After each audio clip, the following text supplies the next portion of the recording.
The Mulligan brothers. Jimmy shanked his tee shot into the woods. He pulled out a second ball out of his jeans pocket with one smooth move. "I'm taking my mulligan," he announced to his brothers Steve and Mookie. He placed it on the tee, reared back, and blasted a worm burner down the middle. "You should have saved your mulligan for later on," Mookie said, driving his golf cart over the tee box. "You only get one mulligan per 9 holes."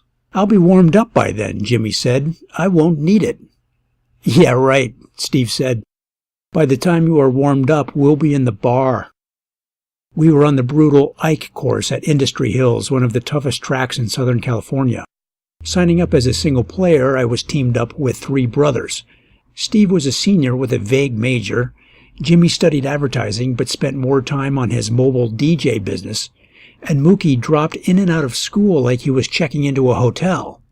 Mostly he helped Jimmy by scratching records. I learned he got the name Mookie from his cellmate in the Pacoima jail. He was sentenced to 30 days after inciting a brawl at a wedding. Jimmy was DJing the reception when Mookie decided it would be a good idea to put some moves on the bride. The groom and his 7 groomsmen felt differently. On the 3rd hole, Steve tried to blast out of a sand trap. His ball hit the lip and rolled back to almost the exact same spot it used to occupy. Steve picked up the ball and tossed it near my feet on the grass. "I'm taking my mulligan," he said.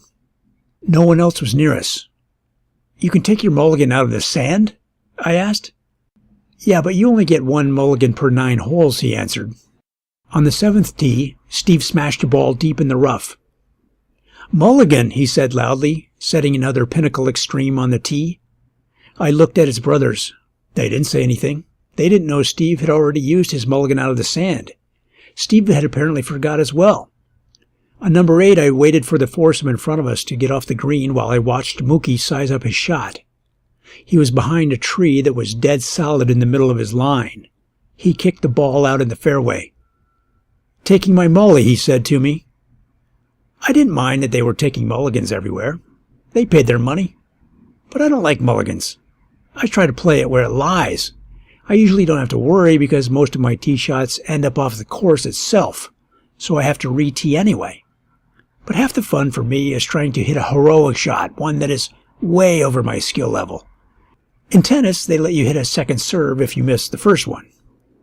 But tennis isn't much of a sport. You can't smoke cigars very well, and it is hard to hold a beer and serve the ball at the same time.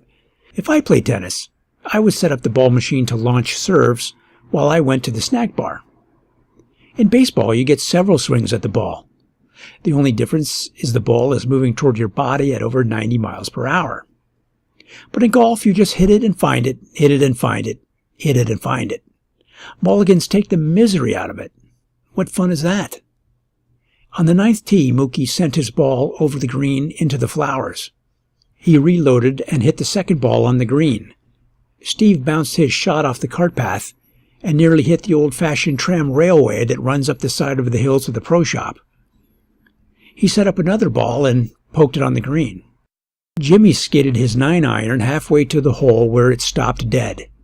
Without a word, he teed up another ball and hit it near the flag. "You guys play tennis?" I asked. "You all hit 2 balls. Mookie squinted at me through his wraparound sunglasses. He said, "Don't worry about it, dude. We haven't used our mulligans yet."